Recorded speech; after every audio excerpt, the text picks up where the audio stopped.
delighted to see so many of you present here. My name is Claudia Unger. I work for VDR, the German Business Travel Association, and am part of BT4Europe, leading the Facts and Figures group. A couple of things to get us started on the facts and figures side. I apologize for not having got a nice slide for you, but the information I'm going to share with you is fairly hot off the press, and we didn't have the time to prepare a slide deck.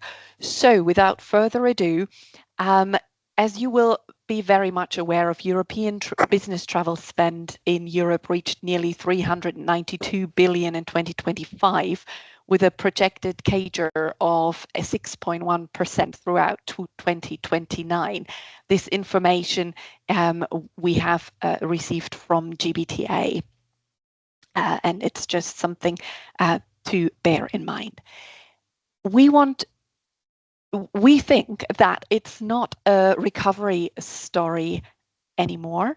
It's a growth story. So we've definitely come out of the pandemic, and the sector has moved and rebounded into a structural expansion phase, which is really driven by intra-European trade intensity and also the relationship maintenance logic that no digital tool has really quite successfully replaced, and hopefully that's going to stay so business travel keeps on doing what we do and deliver the relationships. So rail is really a part of that picture that is particularly strong growing, especially for short and medium haul intra-European journeys. And in markets, for example, like Germany, France, or also the Benelux corridor, we see that rail is increasingly present in managed travel data.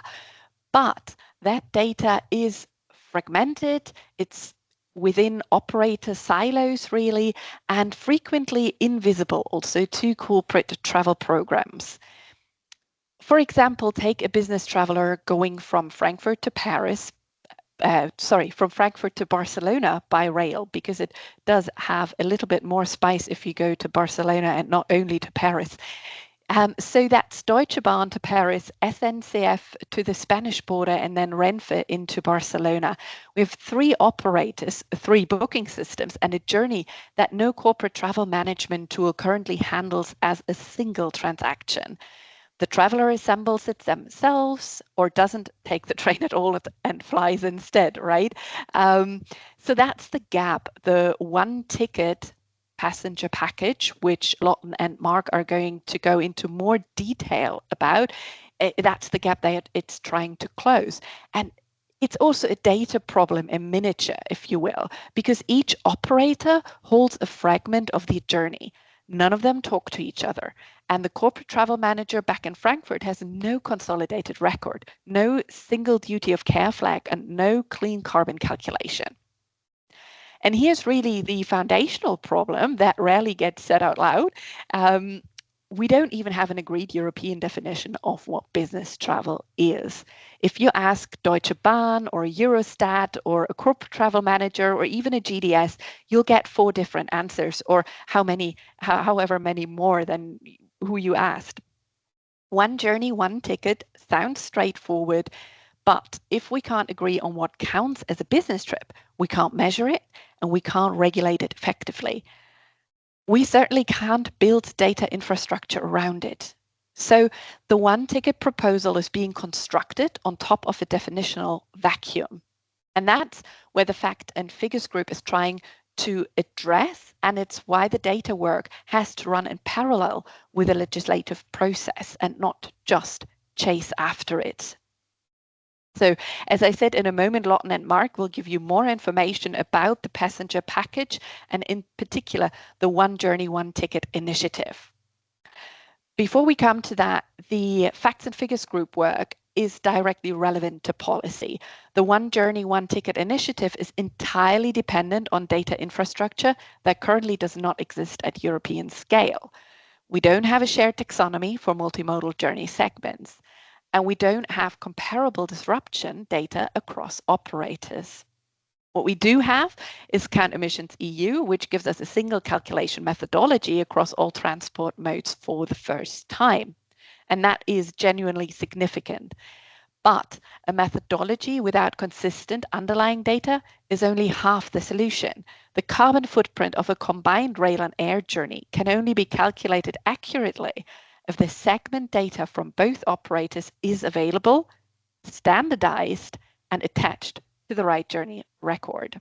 We're not there yet, and that's precisely the infrastructure gap that the one ticket proposal needs to address.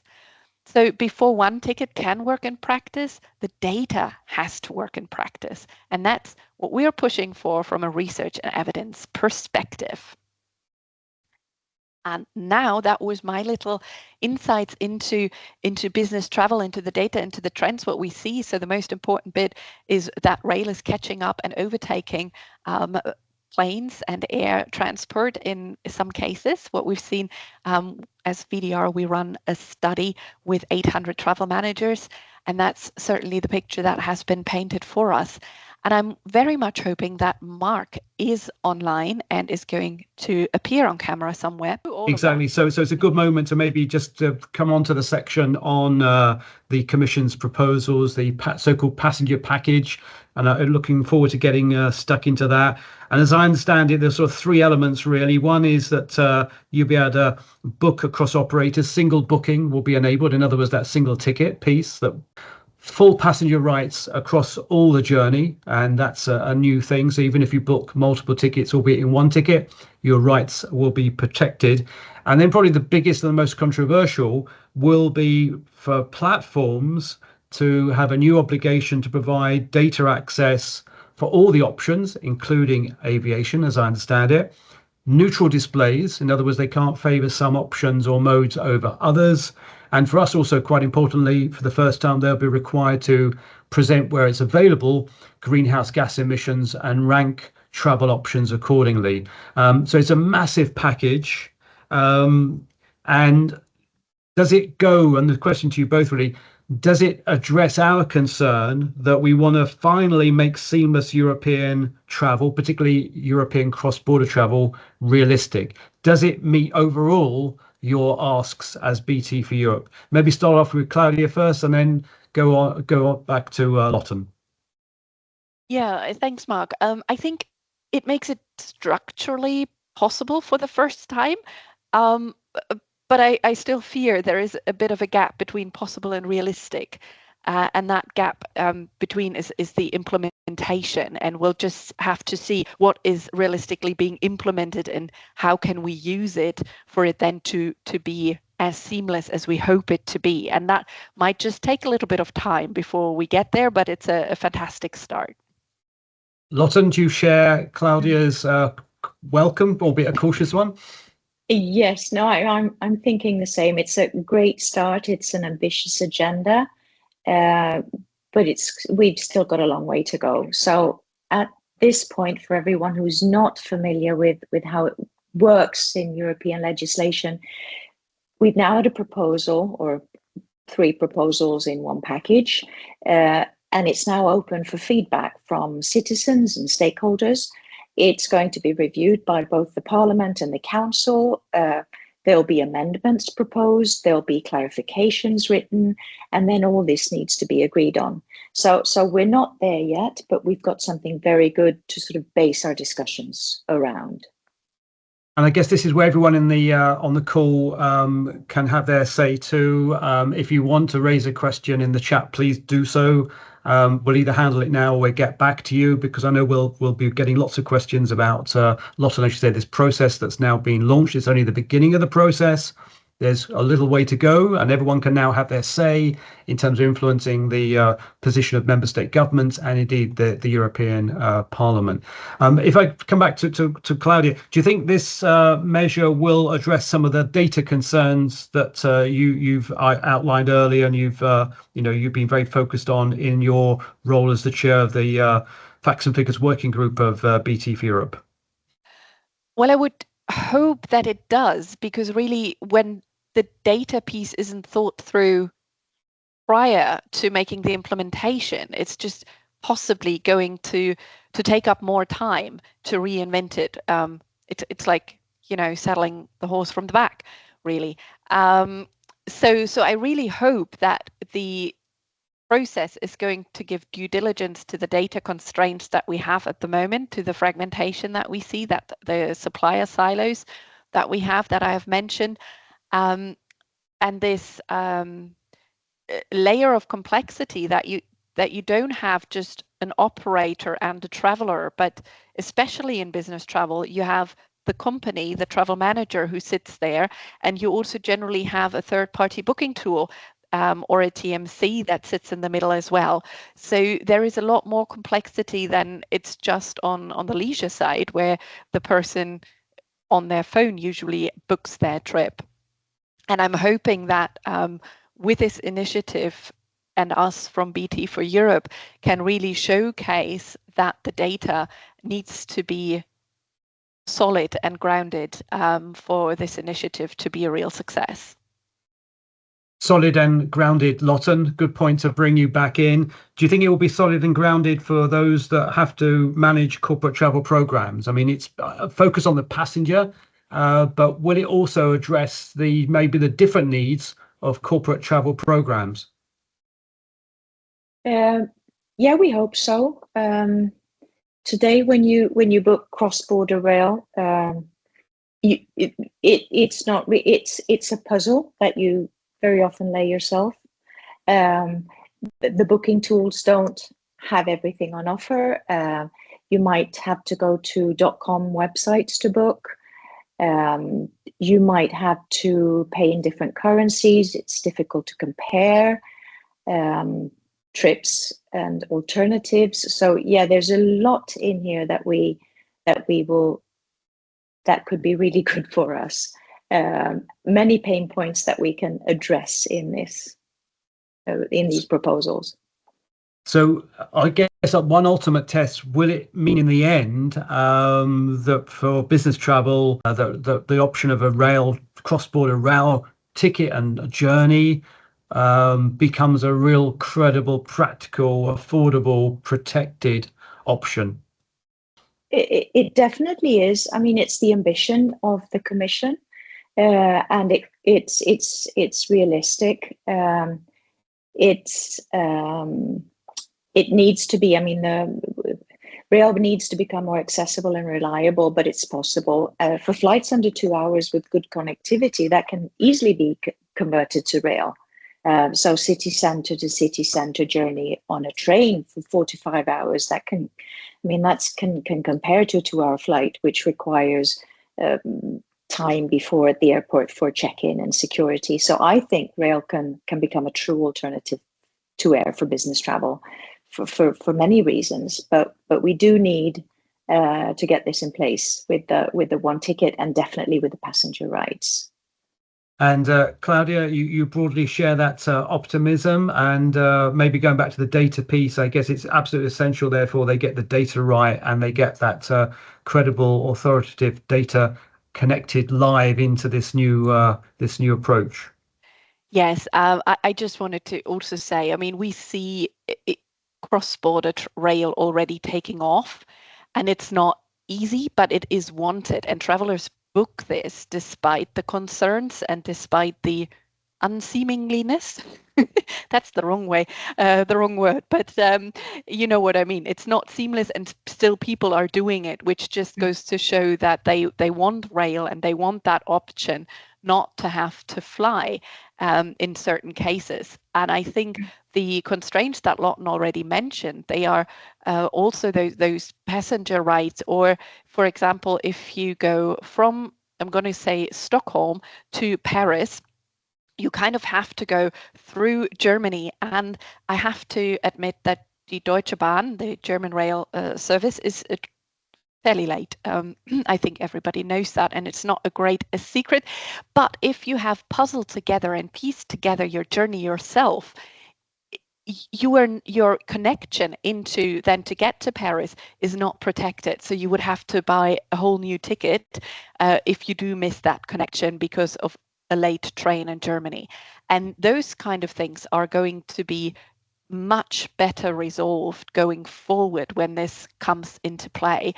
And Mark, you just mentioned the other really big thing is real-time availability, and we need to have that full picture, the pricing feeds that are genuinely neutral, so that people who are booking and corporate travel managers have a good comparison and not something skewed in favor of one or another supplier.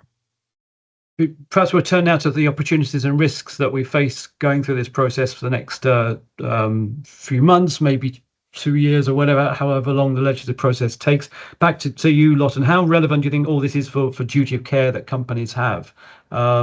Is this something that they need to, really start taking seriously, or do they wait until the process is over and it's all been agreed? At what point should they step in? Because their duty of care responsibility obviously exists now, but I guess this is something that corporates should start to factor into their operations sooner rather than later. Today, I would say that if as Claudia said, if one trip or the leg of the trip is delayed or changed, then the obligations that are now proposed that will make sure that the traveler is protected, taken care of, you might get a hotel room or whatever. In the future, if the ticket's been bought through the chosen platform or TMC that you have, you'll have the information of where the traveler is. Today, if you book on a .com, you have no idea where they are, if this has happened or not. So that needs to sort of, the duty of care obligation will, I suppose, is always there, but it won't really be functioning until the whole proposal has been, put in place. But I think what travel managers and companies can do already today is talk about how important this is for us, and why it is important, to talk about it with the rail providers, to push them to agree on what's happening and what's being proposed, but also to put pressure on all stakeholders in Europe to make this happen, because this is not something that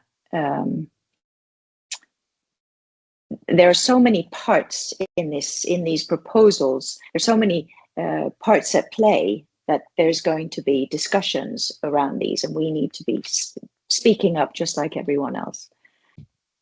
And perhaps, Lotten, that's a good point to raise the risks as well, because you've identified, both of you, some of the benefits, the real tangible, deliverable benefits to the industry that these proposals could realise. But I guess, Lotten, if they get it wrong, there's real risks to the industry, and the industry has to be engaged to make sure those risks do not materialise. Yeah, absolutely. Somehow I'm thinking it can only be better compared to what it's like today, because we have nothing in place. We've talked about uneven implementation, for instance, saying that some because this is EU regulation, it needs to be interpreted by all the different countries in the EU, which could be a problem if it's not interpreted in the same way. So we're looked after in different countries in different ways. That's not very good for corporate travel. Because if I'm not sure what the situation is in a specific country, I might just decide not to book at all. But we've got, there are so many risk levels in all of this. We'll just have to try and push the proposals as much as we can, because this can go wrong in many places along the way. Yeah. And I think that's an important point. This isn't yet the final word. This is a proposal, so it will be subject to amendment. And I guess that's the risk here, that it could get even better. But I guess mistakes could be made along the way unless the industry engages in the process, which is, of course, why BT4Europe exists. Claudia, in terms of those risks, if I can turn to you on the data side, putting a lot of responsibility, even obligation, on these platforms, is there a real risk that could change the nature of these platforms, that maybe there could be what we could see is a few dominant platforms actually doing well out of this process and dominating the market, with all the negative consequences that might flow? It could really shake up the market, could it not? It could. It really, really could. And I think what we need is something like the GDPR that we to some extent hate and love at the same time for personal protection, but we need something like that for this process, so that the data is really, don't quite know how to frame it, but that it's really contained in a neutral fashion, so that we don't have a couple of big players take most of the pie, if you will, and leave innovation by the wayside. I think that's a real concern here. The risk is really that the compare and book in one place requirement, it could create a sort of licensing opportunity. And yeah, that new entrants just couldn't afford that. They would, yeah, we would see less innovation and just more of the same, and that would be really quite sad. On the other hand, that's one of the things that this proposal is aimed at preventing. So they're saying today, the legislators, that the entrance, or the, what do you say, how easy it is. It's already difficult for a smaller player to enter this marketplace. So this legislation is aimed at making it easier for new entrants and making it easier for smaller players to play on a level playing field. But yes, right, if we get it wrong, yeah, because there's going to be a lot of lobbying going on. Most definitely. But Lotte, I want just to make a distinction here. You're talking of the suppliers coming into the market, I think, and providing those services, those rail services, like we're seeing with different providers now coming onto the German market, for example. Where I am is really more on the data side, so that companies can use the data that is going to be made available for other things to emerge that we might not be able to see now. So at the moment, for instance, we don't have an understanding of the frequency of trips from Hamburg to Brussels, or from Paris to Berlin, or wherever those corridors are, and what are the preferred modes of transport, and what does that tell us about emissions and those kind of things. All that data potential that we have there to make better choices for the economy, but also for the sustainability. All of that, I think we could see if we are quite sure that the data is regulated and protected. Well, thanks for those reassurances, also clarifications. And I think that's probably a good point to move on to what's going to happen next, because as we've been mentioning, there are three proposals on three different elements of the market, and they will regulate them separately. This is a really tough question, but I think for those who join in the call, will be watching it later. What's the one thing we've got to keep an eye on? I mean, you've expressed a lot of hope for the future, but also some concerns. Is there, go to you, maybe Lotten first, your one big hope? What's the one thing that should be prioritized by the legislators to get it onto the statute book sooner rather than later? I wish I could answer that one. We just had it a week ago. Yeah, and we're working that's also on a good that. answer. Yeah. It's so too early to tell. Yeah, it is early to tell. Just for everyone on the call, so all the member associations of BT4Europe and the volunteers and the working group, we've all been sent the proposals, and we're reading them right now to decide, so sort of everyone can give their input on what we should focus on. So it's not just one of us sitting deciding that. But looking at the proposals, maybe the one ticket, one journey is the like trying to make that work. Yeah, and just to remind everyone, you've got the one ticket, one journey initiative for rail. You've got the multimodal proposal that largely, as I read it, relates to the platforms, and then you've got passenger rights that relates to the passenger, and they will all be legislated for separately, but obviously there's linkages and interrelationships between them all. So there's a lot going on, Lotten. But you think for so far, because I should say a week isn't long to look at what are hundreds of pages of proposal backed up by hundreds of pages of impact assessment. You think the one ticket initiative, probably for us at least for this conversation, is the one to perhaps look at first? We'll see what the others say, but right now that's what it looks like. Indeed, and I think that's the point about, we've already got a couple of questions from Marcus Myers. We'll try and come on to that, but do put in the chat any questions you have about the priorities, because I think that's going to be the name of the game the next year or two, is what is the priority and how quickly will they be able to deliver it. Claudia, for you, over to you. Maybe wearing your data hat on, it's incredibly hard to say what is the priority out of what is not just 3 proposals, but each proposal contains hundreds of individual different elements that would shake up the market if they came into law. But do you have a particular favorite, Claudia, you think we should focus on? Or do you want more time like Lawson reasonably to have a good look at the documents? I would definitely need much more time to be able to answer that. But for the moment, with the little knowledge that I do have, it's really mandate the data standard before mandating the booking experience. Because I think the Commission really has a tendency to legislate the consumer-facing outcome and the one ticket without locking down the infrastructure that makes it possible. So, if you pass this regulation without binding data interoperability standard, you'll have a mandate that produces more of a patchwork of partial solutions and a lot of litigation. So for me, it's really get the data architecture right first, and everything else is going to follow from that. But I think I might be alone in that one. Well, we'll see. We're early days yet. But I mean, maybe a question to you both. It comes back to what we were saying earlier in terms of priorities. But I guess we also want to do this in a consistent and a simplified way that doesn't create a reporting or regulatory burden for companies. I mean, that's presumably an overriding objective. But you both seem optimistic that can be achieved. In fact, it may even reduce the time it takes to book complex ticketing arrangements for companies. I mean, that presumably is the ultimate goal, to make business travel more efficient. Absolutely, yes. Yeah.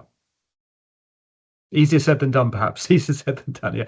On Marcus's point, Marcus makes a good point in the chat that whilst this is all very well, if you don't have the infrastructure and the services, your options are more limited. And maybe that's a good point, Lotten, to bring in the work of your group, which is, I know, also arguing hard for more money to go into high-speed rail, cross-border rail, that these measures should not be taken in isolation. They should complement the European Commission's and member states' ambitions and railway companies to invest more heavily in high-speed rail links and above all in cross-border travel. A direct answer to Marcus Meyer's question: no, there's nothing in these proposals about infrastructure. So that sort of needs to be dealt with separately. But of course, the one thing can't be done without the other, or rather, it can be done, but it's not going to have effect without the other. Absolutely. So first of all, the medium-term thing: what would success look like in 3 or 5 years' time? And then in the meantime, what's your one single call of action on this call to everyone listening? Maybe Lotten first. Okay, so success in 3 to 5 years perspective, and that is that we've managed to agree on amendments, and that the proposal either is or is ready to be adopted. That it has been or is ready to be adopted, and that's a tough success target, to be honest. But yes, that's what I hope for. And what can we do already today? Yeah. I think we need to talk to the stakeholders, both rail providers, tech platforms. We need, as an industry, to put pressure on all the stakeholders in Europe to make this happen, because the proposals include a lot of stakeholders. They're quite broad, so we all need to talk about this together. And I think that's what we need to do. There's nothing really that we can prepare now for when it's in place. The platforms and the booking tools will be ready to deliver once that day comes, but right now we need to make sure that it happens. So BT4Europe will be playing a sort of key convening role, bringing people together, getting conversations going, getting mutual understanding at the forefront of the process. So very much looking forward to hearing more about Lotten, your plans for that, probably on another webinar. But it sounds like a very proactive role you'll be playing. Very busy role, Lotten, but very proactive. Claudia, your sort of midterm horizon, are you, again, this is what should come in 3 or 4 years' time. But in the meantime, what is the call to action for those on this call? Right. So I'm still hoping for my data standardization. Of course, I'm not going to budge from that because I think it's a viable first step and an important first step to get right to support the conversations that need to happen, the stakeholder engagement. Only if we know what the stakes are, can we actually pull into the same direction and make that progress more efficient and much more swiftly. I do think there is something that travel managers can do already, and that is audit their data. I think that's nothing new, and it's not the most pleasantest of work. I know that as well, but understanding what booking data that is currently being captured and what is lacking and what would really help you in terms of multimodal or cross-border rail services, that would be really useful also for us. So please do reach out to us and share those insights with us so that we have, I'm going to use a very strange word here, but ammunition to go to Europe and use it in the EU in our conversations with others to make this as sound as it can be and as meaningful for business travel as it can be, really. Final word, and then we'll wrap this webinar up. But what just really the what next? It sounds to me like we're at the beginning of the process. We've all got to read the documents in more detail. Claudia first, and then Lotte, final word. I mean, I guess we should be doing more webinars like this, more BT4Europe important meetings with your members, looking at the data and other issues. Sounds like a busy year ahead, Claudia, but does that sum it up really? Lots of discussions. Yes, I think it really does. And also to understand from the people on the ground, which Yeah. we are part of, but not the only part of course, to understand what their priorities are, where they want to see more action being driven on the EU level. Because I fully agree with Lotten that we do need to put national agendas in a way to one side so that we can function better as a European community. Yeah, and on the back of BT4Europe's success on the A1 form, I think we've got clear evidence now that the EU does actually listen. When the business travel community work together with a common aim, the EU does listen, and in the case of A1, it's actually met your demands. Are you optimistic, Lotten, you can be similarly effective on this proposal if everyone comes together as you've just described? I hope so. We're definitely going to work for that, and it is true, we can do things, but we need all your help. We need your support, and we need your help. We need your data, your input to make that happen. But we'll definitely do our best to keep the torch of business travel high and alight. Well, thank you so much. That's a great note to end on. Lotten, thank you so much. Thanks, Lotten and Claudia, for joining this webinar. Thanks to the sponsor for making this possible. We're very delighted that that was able to occur. And thanks above all to all the participants on this call and those that will watch it later. I can't stress enough Lotten's point, but also Claudia's point as well. Do let us know what you think. Do keep the questions flying because we will get back to them individually. If we haven't answered them all today, we will get back to you all. So on behalf of BT Europe, thank you so much for joining this webinar and look forward to the next one. Thank you and goodbye. Thank you.